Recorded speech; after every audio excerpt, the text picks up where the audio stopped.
I didn't go to the shelter looking for him. I had already decided what kind of dog I wanted. I even had a name picked out in my head. Everything felt simple until one question stopped me in my tracks. "Are you sure you want to walk past that one?" the shelter worker asked quietly. I turned and saw the dog everyone else seemed to avoid. He wasn't loud, he wasn't aggressive, he was just sitting there, alone, while people pretended he didn't exist. Someone nearby whispered the same thing I'd heard before in other shelters. "Is he dangerous?" The answer came fast. No. But the way they said it told me there was more. They explained that people were afraid of him, afraid of how he looked, afraid of what they assumed he might do. And because of that, no one ever stopped long enough to really see him. Then another dog was brought into the room. The air felt tense. Everyone was watching, waiting for something to go wrong. Instead, something happened that no one expected. He walked over slowly, lowered his head, and gently rested it on the other dog's head, like he was trying to comfort him. The room went silent.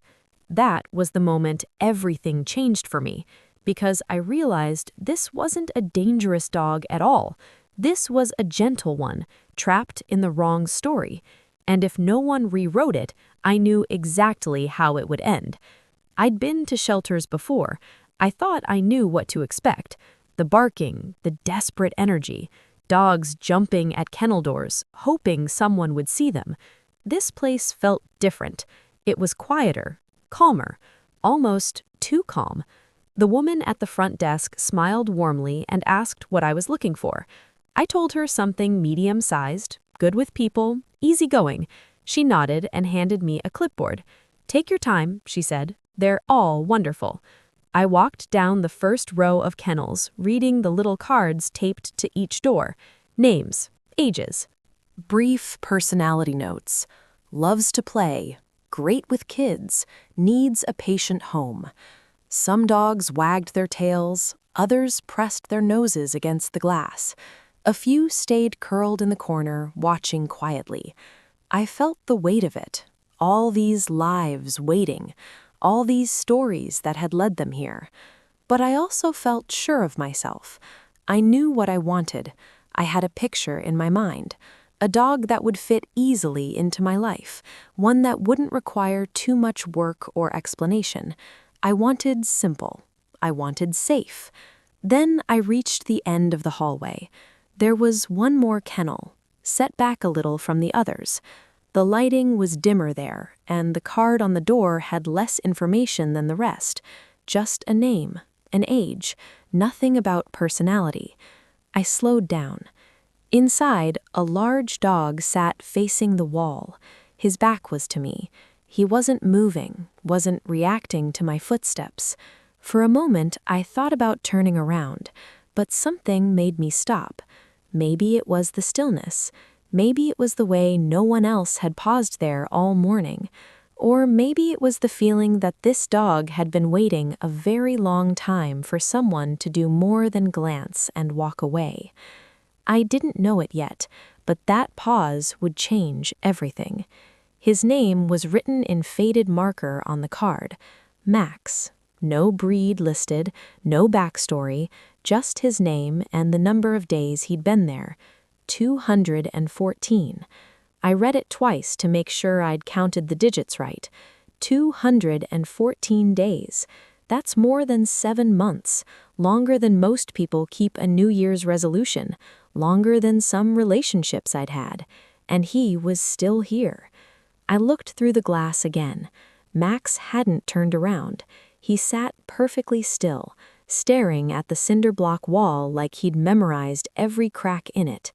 I'd seen anxious dogs before, dogs that paced and whined and threw themselves at the kennel door. But this wasn't anxiety. This was something else. A shelter volunteer walked past carrying a leash. I stopped her. "What's his story?" She glanced at Max, then back at me. Her expression shifted. Not unkind, just careful. "He's been here a while," she said. "I can see that. Why hasn't anyone adopted him?" She hesitated. People get nervous. He's big. He's got scars. And when he stands up, he looks intimidating. Is he aggressive? No. She said it quickly, firmly. He's never shown aggression, not once. But people don't get that far. They see him and assume. I watched Max through the glass. He still hadn't moved. Has anyone even tried? I asked. The volunteer adjusted the leash in her hands. A few families, but they always change their minds. Someone made a comment once that he looked like a bait dog. After that, the rumor stuck. She started to walk away, then paused. It's not fair to him, she said quietly. Then she was gone. Max still faced the wall. I stood there staring at the number on his card. 214 days of watching people walk by. 214 days of being judged before being known. And I felt something I didn't expect. Anger. I asked if I could meet him. The woman at the front desk looked up from her computer. Her fingers paused mid-keystroke. Max? She asked. Yes. She exchanged a glance with another staff member across the room. It was brief, but I saw it. Let me get someone to help you, she said.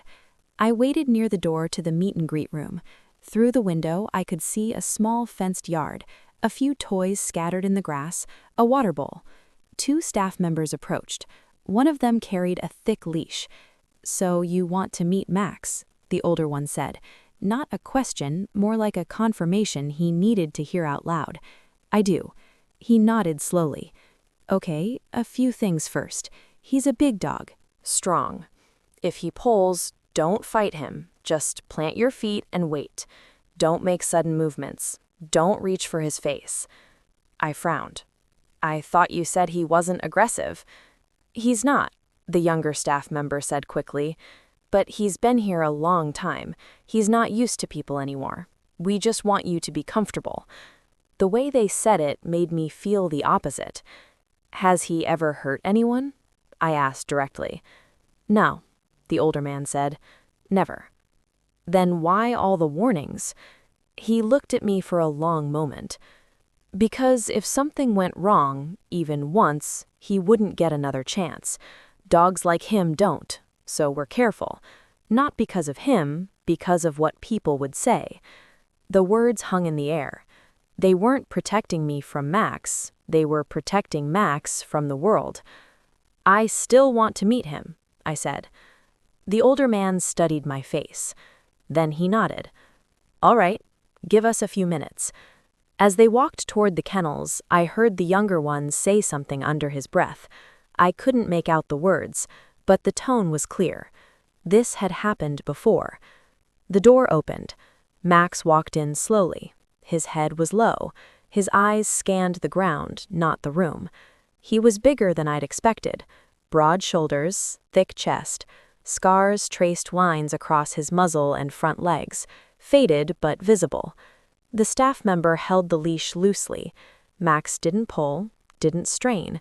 He just moved forward at an even, measured pace. When they reached the center of the room, the staff member stopped. Max sat. No command, no signal, he just sat. He's good off-leash if you're comfortable, the staff member said. He won't run. I nodded. The leash was unclipped. Max didn't move. I lowered myself onto the ground a few feet away, sitting cross-legged. I'd read once that it makes you less intimidating. Max's ears twitched. He glanced at me briefly, then looked away. I didn't reach out, didn't call his name, I just sat there. The silence stretched. Then, slowly, Max shifted his weight, one paw forward, then another. He moved toward me in careful increments, like he was testing whether I'd change my mind. When he was close enough, he stopped, and he just sat beside me. Not in my lap, not pushing for attention, just near. I could feel the warmth of him, hear the quiet rhythm of his breathing. I reached out slowly and rested my hand on the floor between us. Max looked at it. Then, after a long pause, he lowered his head and rested his chin on my hand. The weight of it was gentle, deliberate. The staff member stood by the door, watching. He didn't say anything. I stayed still. Max stayed still. and I thought about all the people who had sat in this same room before me, all the ones who had left. What had they seen that made them walk away? What was I seeing that they didn't? I didn't have an answer yet, but I knew I wasn't ready to leave. I'd been sitting with Max for maybe 10 minutes when the door opened again. A younger staff member stepped in, holding the leash of a small terrier mix. The dog was trembling, his tail tucked tight between his legs. "Sorry," she said quickly. "We just need to do a quick temperament check. Won't take long." I started to stand, but the older staff member raised a hand. "You're fine. Stay where you are." I didn't understand what he meant. The terrier was brought into the room. He immediately pressed himself against the staff member's leg, eyes wide, scanning everything like it might hurt him. Max lifted his head. I felt his body tense slightly. Not aggressive, just aware. The room went quiet. The terrier's breathing was fast, shallow. Max stood up slowly. I held my breath. The staff members watched carefully. One of them shifted their weight, ready to step in if needed. But Max didn't lunge, didn't bark, didn't move quickly at all. He walked toward the terrier with the same measured pace he'd used when entering the room. The small dog shrank back. Max stopped a few feet away.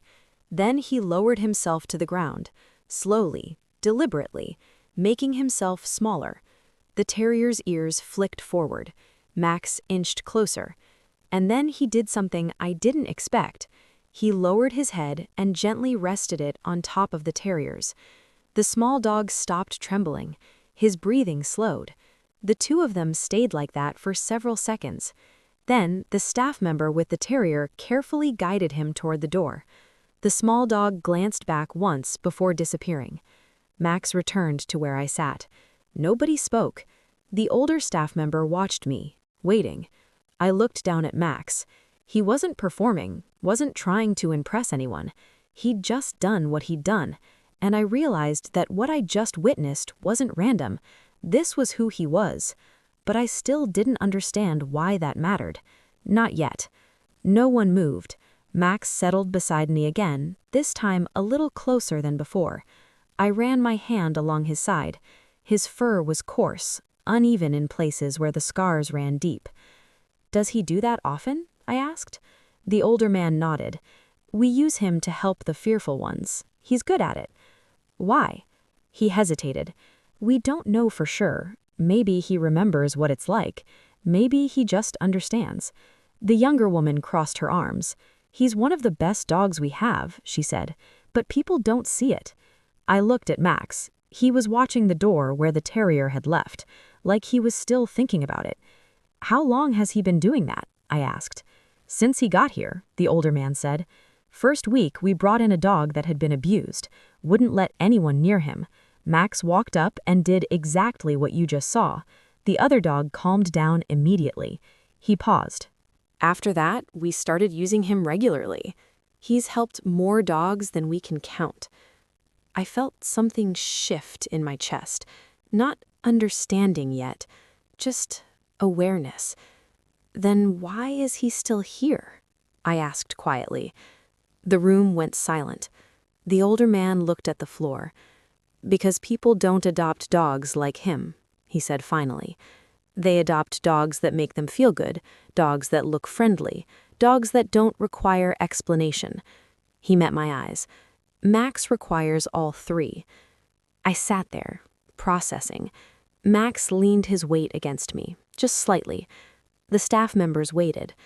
I didn't know why the room felt heavy, but it did, like something was hanging in the air between us, something unspoken, a question I couldn't quite name yet. The older man cleared his throat. "Take your time," he said softly. Then they left the room, and it was just me and Max, sitting in silence. I went home that night and couldn't stop thinking about him. Max, 214 days. I kept seeing that number in my head. I tried to imagine what that felt like, waking up every morning in the same kennel, hearing footsteps approach, then fade, watching people look at you through glass and decide you're not worth the risk, day after day after day. I thought about the dog I'd imagined when I walked into the shelter that morning. Medium-sized, easygoing, uncomplicated. I'd wanted simple, but simple wasn't what I'd found. Max was a commitment, a statement, a dog that would make people cross the street, a dog I'd have to explain, defend. I thought about what my family would say, my neighbors, strangers at the park. I thought about the assumptions people would make, the comments, the fear.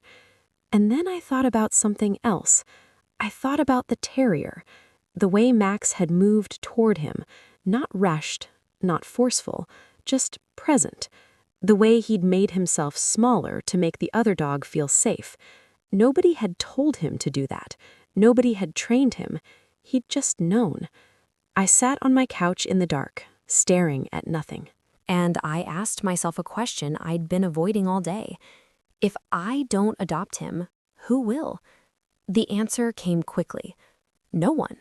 Because everyone who walked into that shelter saw the same thing I'd seen at first. Scars, size, risk. They saw the story people told about him, not the truth. I thought about Max sitting in that kennel for another week, another month, another year. I thought about what happens to dogs that stay too long, and I realized something that made my stomach tighten. This wasn't just about choosing a dog. This was about choosing what kind of person I wanted to be. The kind who plays it safe, or the kind who sees what others miss. I didn't sleep much that night. I went back the next morning. The woman at the front desk looked up when I walked in. "You're back," she said. "I am." She didn't ask why, she just nodded. "Give me a minute." She disappeared into the back. I stood in the waiting room, listening to the sounds of the shelter. Barking, footsteps, doors opening and closing. Somewhere down the hall, Max was sitting in his kennel, waiting. The older staff member came out. He looked at me for a long moment. "You thought about it?" he asked. "I did." "And?" I took a breath. "I want to adopt him." His expression didn't change, but something in his eyes softened. "You're sure?" "I'm sure." He studied my face, searching for doubt, maybe, or hesitation. He didn't find it. "All right," he said quietly. "Let's do the paperwork."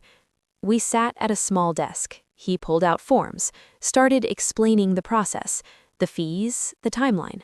The home visit. I signed where he pointed, answered the questions, agreed to everything. When we were done, he stood. "I'll go get him."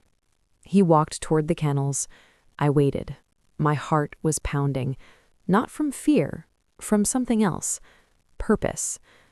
The door opened. Max walked out. Same slow pace, same lowered head. But when he saw me, something changed. His ears lifted, just slightly. The staff member handed me the leash. "He's yours now." I took it. Max looked up at me, then at the door. We walked toward the exit together, past the kennels, past the other dogs, past the waiting room where new families were just arriving. As we stepped outside, the sunlight hit Max's face. He paused, blinked, took a deep breath. I wondered how long it had been since he'd walked through those doors, knowing he wasn't coming back. We reached my car. I opened the back door. Max jumped in without hesitation. He sat down, looked out the window, and I saw his tail move. Just once. Small, but unmistakable. The first week was an adjustment. Max moved through my house like he was trying not to disturb anything. He stayed in corners, watched me carefully, waited for permission. It wasn't fear exactly, it was something deeper, like he'd learned not to expect permanence. But slowly, things shifted. On the third day, he stopped waiting by the door. On the fifth day, he brought me a toy for the first time. On the seventh day, he rested his head in my lap while I read. Each moment felt like a door opening. I took him to the park on a Saturday morning. People stared. A few crossed to the other side of the path. One woman pulled her child closer when we walked by. But then a little boy stopped. "Your dog is really big," he said. "He is," I agreed. "Can I pet him?" His mother tensed. Started to say something, but I nodded. Go ahead, he's friendly. The boy reached out slowly. Max didn't move, just sat there, calm, patient. The small hand rested on Max's head. Max leaned into it, gentle. The boy grinned. His mother watched, uncertain at first. Then her shoulders relaxed. What's his name? She asked. Max. He's sweet. He is. They walked away. The boy looked back twice, waving. I looked down at Max, and I realized something I'd been trying to put into words for days.